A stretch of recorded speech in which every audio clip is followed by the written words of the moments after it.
In 1954, a conference on the future of heavy tanks was held in Detroit.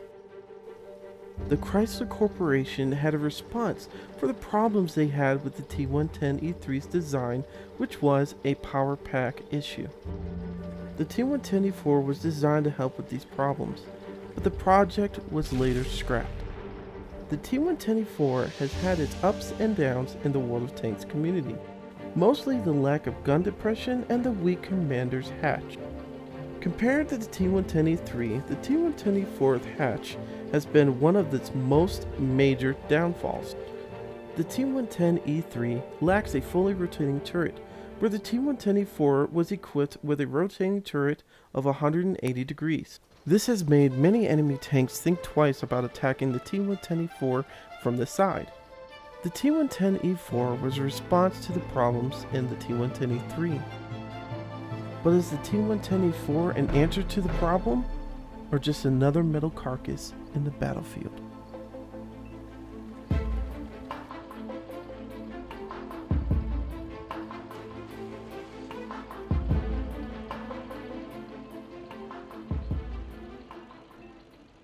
What's up everyone, WizardKen here with another Xbox 360 World of Tanks video. Today we're going to be covering the T110E4. Now we finally got here, guys. We've worked really hard to get to this tank and it's finally here and I'm kind of in love. I'm really loving this tank.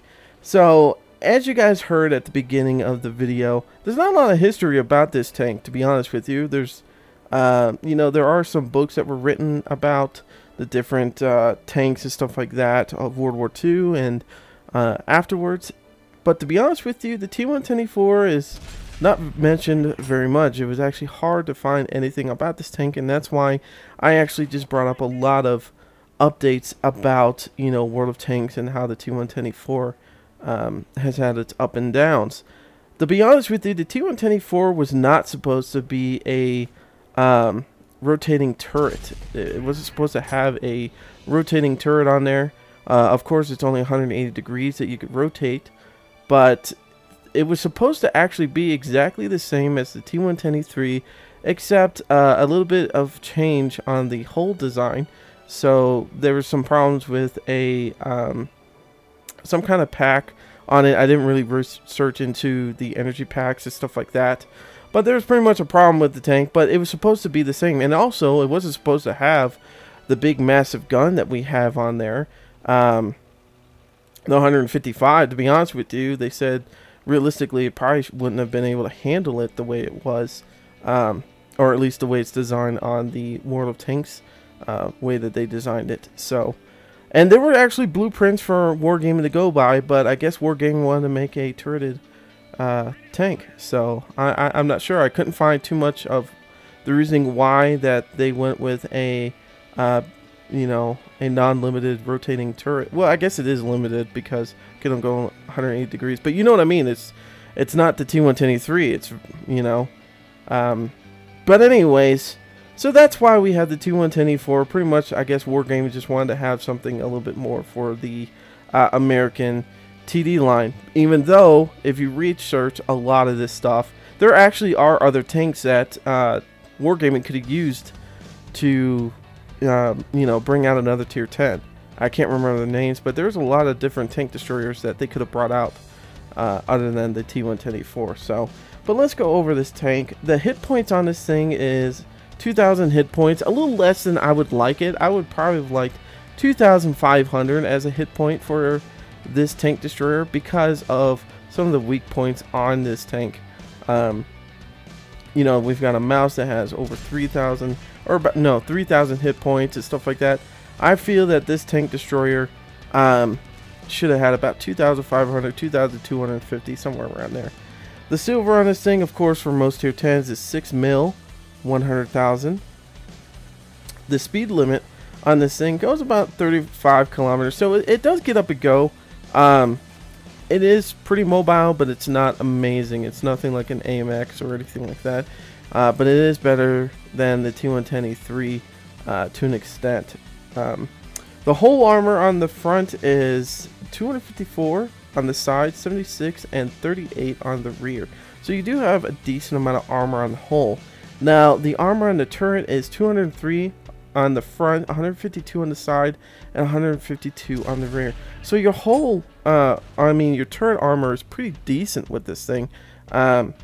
It's not terrible, but I would have liked the armor in the front of the turret to be at least like 230. That would have been nice to have, because for some reason, I mean, yes, this is a rotating turret on there, but as you're going to see when we start talking about the actual hit points, like the actual weak spots on this tank, that the commander's hatch is terrible on this thing. I mean, you could shoot there all day long and destroy this thing, where on the T110E4 looks exactly the same, except for the rotating turret, and it fucking, you bounce on it. So I'm kind of disappointed in this tank, and a lot of people are. As you heard in the beginning of this video, a lot of discussions have gone into this tank where, the turret depression is terrible on this thing. It really is terrible. But I'm fine with the turret depression because of it being a TD, and the way how short it is from the turret to the hull. I don't mind the turret depression the way it is, but I would have liked to have that hatch fixed. That's my pet peeve on there. The traverse speed on the turret is only 18 degrees a second, so you're gonna, if you get somebody on your side, you're gonna have to turn the entire tank to keep up with them, because the 18 degrees a second is not gonna allow you to catch up on some of those medium tanks, or even some of the heavy tanks. So you're gonna have to turn the entire tank with the turret at the same time. The view range on this is only 400 meters, which I'm fine with that because it doesn't have an open top like the Hellcat and stuff like that. So that's understandable. The gun on here, like we said, is a 155. It does about 750 damage. Now, I say that, but to be honest with you, if you look at the consumables and stuff like that, which we'll go over, it states the damage is anywhere between 638 to 1063, and this is just the regular AP rounds, the standard rounds, with a penetration of 221 to 369, on random rolls and stuff like that. So it does a decent amount of damage with the regular rounds, and we're going to talk about what I use and why I use it when we get to that point. Now, this is a pretty nice tank. I do like this tank. I've taken it out a lot. To be honest with you, it's nice to see an E100 or, Jagd Panzer E100 back away from you. It's funny to see that because, you could put a hurting on these guys, a couple hits and they're dead from you shooting them. It's nice to see those bigger tanks back away, where like in my IS-7, those guys are coming straight at me because they know I'm only going to do about 400 damage a hit, it's funny. So I love this tank in that sense. Other than like I said, the weak spot on the top, I think this is a excellent tank. I think everybody should get one because it's a lot of fun. Like I said, having that rotating turret can really screw up enemies trying to get on your sides and stuff like that. It's a lot of fun, but remember, it is a tank destroyer. I would consider this kind of a heavy hitter, one of those assaulting tank destroyers, but you still have to be careful with it. I will assault if I need to with this, but majority of the time I do stay back a little bit and support, but I do try to push myself a little bit. I do go out there a little bit and take some shots on people. So anyways, let's take a look at all those weak spots that you guys want to know about. Alright guys, starting on the front of this tank, real quick before we go over anything else, I wanted to point this out because I forgot to say this. Now, you guys can see the mantle that the gun is coming through, that big piece of metal right there. I forgot to tell you, that is not considered the part of the turret that's only 203 in the sense of the armor. To be honest with you, that is actually 254 millimeters thick, so it's pretty thick spot. So if you're going to try to pen this thing, if you got more than enough pen, you can shoot it on either side of the turret. But to be honest with you, see how much that thing is angled? I wouldn't even try it, to be honest with you. So of course the lower plate is a weak spot, but remember guys, just like the T110E4 or the T110E4, you're going to want to shoot about if you're looking at the lower plate right now, you can see there's like 2 little hook areas at the very bottom. They're going to be great to shoot at in the sense of how low you need to shoot. If you shoot any higher than those spots, you will ricochet, because the armor, the 254 armor, does actually go down underneath there a little bit. Now on these pictures, it doesn't show this as a weak spot, but it is. Now you can see right underneath the barrel, that's where they consider like where the driver sits, and you can't see the commander or the driver's hatch or viewport, but there is a viewport right underneath the barrel, pretty much. Well, just to the left of the barrel. You can kind of make it out. I don't know how it's going to look on the video, but there is a spot over there that he looks through, so you can shoot in that area and try to hit. But I'm going to tell you this, usually like nothing except like an FV183 is really going to hurt the front of this thing. There's a lot of tanks that have tried hurting me there, but majority of the time they had to shoot my lower plate, or like I said, the top of that hatch up there. Now you can see there's a pretty decent amount of gap between the turret and the hull. You could try shooting there. To be honest with you, I've very rarely ever gotten my turret damaged in that sense, like the turret ring. I have a very hard time ever getting hit there, so I would not suggest trying to hit there as a weak spot. Pretty much, if you're going head on with this tank, the lower plate's the best thing, and if you can't hit the lower plate, the next best thing is the very top, the commander's hatch. Now on most pictures you'll see that it's just showing like the back half of that commander's hatch as a weak spot, but to be honest with you, you can see there's a little gun right there, and supposedly that used to be a hard spot to hit. Like that little gun armor right there was enough to be able to block any rounds from coming through, but Wargaming has made the T110E4 like weak up there, so pretty much it's paper thin. Like you could shoot pretty much like a tier 7 at this tank at the very top and pen this thing. I think it's only like 100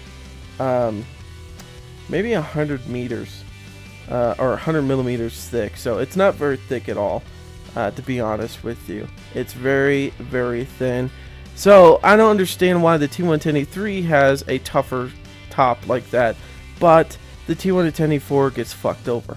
No idea. Anyways, that's pretty much the end of the front, so let's move to the side and talk about that. Alrighty guys, so there's a lot of good spots to hit this tank. As you can see that the tracks are completely exposed, there's no spaced armor, so you're gonna have a fun time being able to shoot this thing this side. So if you're driving this thing, don't give anybody your sides, which is pretty much the same thing for all tanks, except if you're in the mouse, which even the mouse will bounce off the side sometimes with certain vehicles. Of course, the front and rear tracks, or the wheels that are holding the tracks, the main wheels, those are good spots to hit to track this thing and also damage it, depending on where you hit. As you can see on that front wheel, if I circle just to the right a little bit, the front wheel doesn't exactly hit the hole. Maybe from half of the wheel up is a good spot to hit if you can hit there, and that'll actually send your round through the wheel into the hole and actually damage this tank a little bit. If you shoot and it hits the bottom part of that wheel, it's not going to hurt the tank. Same thing as the back end. Now if you're looking at the hole inside the tracks or in between the tracks, this first little area from half of the tank onto the front is the ammo storage area. That is a good spot if you want to ammo rack this thing. I've been hit there before and it hurts. Let me tell you, getting this thing ammo racked sucks. And the back half of this is pretty much going to be the engine and everything, and that's a good spot to shoot if you want to, of course, take out the engine, catch this thing on fire, so on and so on.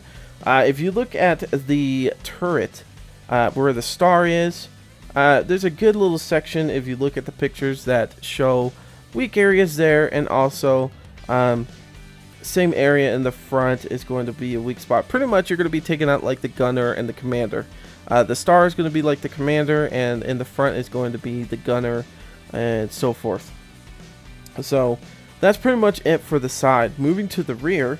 So on the rear, you could see, we usually don't spend too much time on the rear, but we're going to spend a little bit of time on the rear because you can see like the green area on the actual video itself. You can see it's all green, but in the picture it's red. And then you can see where the exhaust pipe is, it's green.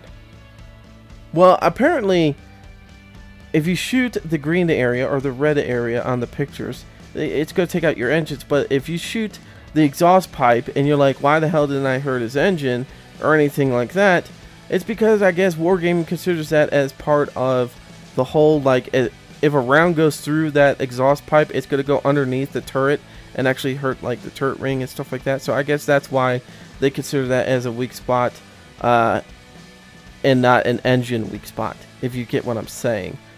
So if you want to take out the engine, try to get this thing demobilized and stuff like that, I suggest that you shoot actually in the green spots, or not the green spot, but in the red area, the engine area. So, and just to be honest with you guys, you need to remember this thing only can turn 180 degrees, so that means it can look all the way left and then all the way right, and that's it. It can't look behind itself. So if you can get behind this thing, it's a great opportunity to take the, you know, kick this thing's ass. And I would recommend not shooting at the turret. Like I said, the turret has a decent amount of armor all the way around it, and as you can see, it's pretty you know, rounded all the way around. So I would highly suggest just shooting this thing in the engine and taking it out that way. As we talked about, the commander's hatch on the top, as you can see, is all green, lit up, nasty spot to hit. Even though it's rounded, for some reason this is like the magic spot to hit these tanks. Alright, so moving on to the right side and final side of this tank. It's a mirror image as the other side. Like I said, there's nothing different. You could shoot, like I said, the back half of the hull, and that'll take out the engine, the front side of the hull, and that's going to take, you know, do ammo racking. If you shoot where the star is, you're going to take out the commander, and if you shoot in the front area, kind of where like that little, as you can see on the pictures, I'm not even going to try to figure out how to explain where this thing is, but if you look in the pictures, you could take out the gunner. Now, the other thing I want to mention on this is, you know, on pretty much all the other tanks, you could see like a storage area in the top of the turret where there's some, you know, ammunition, stuff like that. I would have to say there is ammunition up there because I've been shot in the turret and been ammo racked before in the turret. So I wouldn't say that the pictures are accurate. They're pretty close, but I would say there is ammo that's stored up there, unless for some reason it was an HE round and magically it hit my ammo too. I'm not sure. I'm not sure, but to be honest with you, I've been shot in the side by E100s and stuff like that, and I've actually had you know, I've gotten ammo racked and stuff like that from getting shot in the side of the turret, not in the side of the hull, but the sides of the turret. Alrighty guys, so we're going to look at the packages real quick, which there are none, but I wanted to still talk about, like, you know, the rounds and everything like that. You can shoot about almost 3 rounds a minute, depending on your crew. You could pretty much get that to like 3.5 rounds a minute if you have a really experienced crew. I do have my crew from the T30 in this. I did max them out on this tank, so they still have the 6th Sense and stuff like that. So they're good to go. Now, as we talked about, you know, the penetration can vary, but it's about 295 with the just the regular standard rounds. 850 damage to about 1,000 something. We'll look at that when we get to the consumables. Now, the gold rounds or hash rounds, whatever you want to call them, 375, or not hash rounds, but yeah, gold rounds are 375 in penetration, 850 damage, and the HE round is 90 penetration to 1,100 in damage. Now, a lot of people sit there and say, oh, I'm just going to use gold rounds. It's a tier 10, why as well? There's no reason why not to. That's 375 penetration. I'll tell you this, 375 penetration is badass, but you're wasting so much money. Now, I don't mind using you know, the Hesh rounds on the FV183 because that tank really is designed to use gold rounds. 295 penetration is more than enough penetration to take on a lot of tanks, as long as you know where the weak spots are. I mean, seriously, if you can't hurt somebody with 295 pen and you have to use gold the entire time, you might as well just quit the game because you don't know what you're doing. 375 penetration, you know, from everything I've read up on, it's just overkill. It's a waste of money. You're not going to get the bang for your buck, okay? So, some people have said they might carry 1 or 2 just in case they need it for that rare instance, but to be honest with you, most of them have said they barely even use them. Like, it's very, very, very rare that they use one. And then the HE, even then, people might carry 2 or 3, they said. But they don't usually carry any more than that because the AP rounds do just enough. Because they're happy with the 850 damage or 900 damage. You know, they're happy with that. And I am too. I think it's overkill to use anything else. The aim time is about 2.90 seconds. It's not terrible. I wish it was a little bit quicker, but hey, once my crew gets up there, it'll get a little bit quicker, but it's not bad at all. Accuracy is 0.37. Wish it was better. A lot of people wish this was better, like 0.32, 0.33, but what are you gonna say? Wargaming. Alright, so now we're gonna look at the consumables. Right now, as I said, I use mostly armor piercing. I do have 10 rounds of high explosive, and that's just for safety measures, you know, for some reason. I don't even know why I even have them on there. Actually, to be honest with you, I'm actually going to change that to 22 armor piercing and 5 HE rounds, because to be honest with you, I don't even, yeah. Now, the round pricing, we usually don't talk about this, but 1,650 is not bad for the amount of damage and penetration you get with these, with this ammunition. Look at that, penetration 221 to 369. That's not bad for rolls. I mean, that's pretty fucking awesome. I've never rolled a 638 on this standard armor piercing. I've always rolled about 700. My average is 800 on up. But I have rolled a 700, but never as low as 638. So that's why I'm happy with it. 800 damage on a E100 is beautiful. That's amazing. That means either 1 more hit or 2 more hits is going to kill him. That's great. That's fine with me. Like I said, the rounds aren't that expensive. But if we look at the gold rounds, say we did the gold rounds, 5,000 a piece. Just for over penetrating somebody. That's it. That's so you can sit there in the back and be like, oh, I penetrated an E100 here and here and here. Fuck that. They ain't worth it. Especially if you're going to be using this tank all the time. Like my FV, I would use that all the time if I didn't have to use gold rounds. But I do. So this is going to be really my main tank destroyer other than my Waffle E100. But really, be honest with you, I've actually liked this more than the Waffle E100. I like the Waffle, but this one's shorter to the ground. It's less, you know, the profile is shorter than the Waffle E100 or the Waffentrager off E100. So, I really like this tank. I've enjoyed it thoroughly. Now, right now, as the equipment that I'm using is a large caliber tank gun rammer, and then the enhanced gun laying drive. Now, the other thing I thought about getting, and I haven't done it yet, is maybe coated optics, maybe, or binoculars. I haven't figured out what I want to use yet.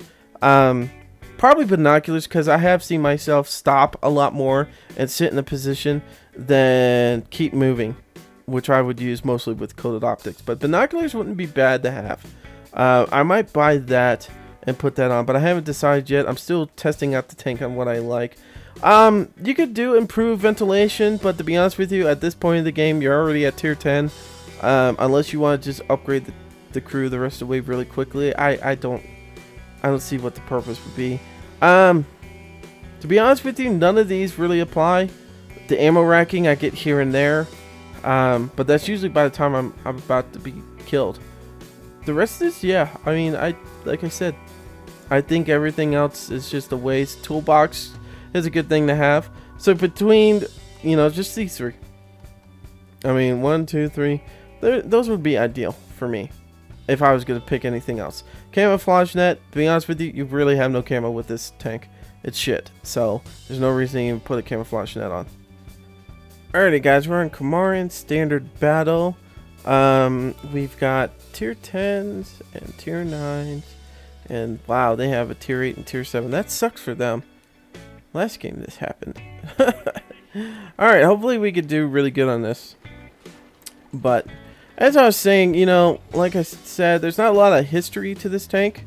I don't know how far they got into the project of this. Like, I've seen drawings of this tank, you know, sketches, blueprints, but nothing, you know, no models or anything like that. So I think Wargaming, like I said, just wanted to make a tank just to have one kind of thing. Like, have something else for the TD line. I love this tank. I just hate that commander's hatch. I really wish Wargaming would stop fucking with tanks. You know, if a tank looks just like the other one, except the only difference is maybe how the turret moves. Why would you fuck with the commander's hatch? It's the same fucking thing. Like, what would make a rotating turret fuck up the commander's hatch? I don't know. I really don't know. M103. Ugh, there's a fucking owl house. Of course, I'm spotted. Shit. Someone's gonna shoot at me. Yep. If I had a chance to shoot at your ass, I would. Come on. Yeah! M103 is probably like, oh my god, I can't believe I'm almost dead! Miss Piggy! Yeah, that's right. Ah, fuck me. Of course. Fucking waffle. I'll give you something to fucking shoot at, you little piece of crap. Yeah, stay right there. Stay right there. Fuck me. I should have taken the shot. He's gonna die anyways, that piece of shit. God. A lot of people have been doing that lately, like just staying in the open and fucking shooting from that little bridge. It pisses me off sometimes. It really does. Of course, I'm lit up again. I'm detected again. That's awesome. T110E4 didn't get shot at. I got shot at. God forbid. Jesus Christ. Look. Commander's hatch. Same fucking thing as me. Same fucking thing as me. There's no difference. None whatsoever. Ugh. Who the hell is shooting this guy? That's what I want to know. Because it looks like he was getting shot from the left over there.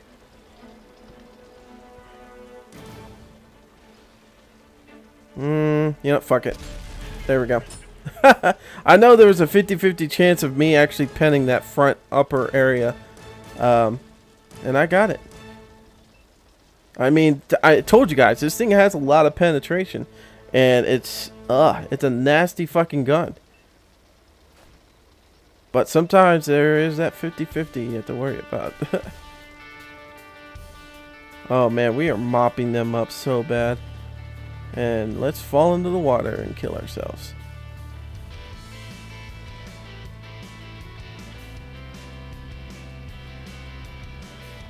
Of course, that guy's going to be dick to the T110E4 because he's like, hey, since you did your job, I'm going to take over now. There's no one that can get me, okay? I'm going to go kill everybody now. Yeah, go fuck yourself, dude. That's what I hate. A lot of these guys are like, hey, guys, go in front of me. I really want you to help me take care of these guys. And then you go and do it, and then they're like, oh, fuck you. I've got this. I can do it all on my own. Yeah, go fuck yourselves. That's why I like let some of these guys go in front of me. Because they're like, you do all the work, and then they do nothing. They just get shot at and then killed, and then they complain that you didn't do anything to help them. No dip. No fucking dip. This could be a terrible game for me too. God. I've won every game today so far. But I'm getting terrible fucking, like, results. I mean, I'm still making over 1,000 experience points. But, yeah. Not doing good in the sense of getting some good damage in there. Well, hopefully you guys are doing pretty good this weekend. I know there's a special ops. Kill any German vehicle, get 500 XP up to 5 times a day. And then the same thing if you're a German tank. You can kill American or Allied tanks, which they are considering just the... come on. Ah, fuck. Fuck me.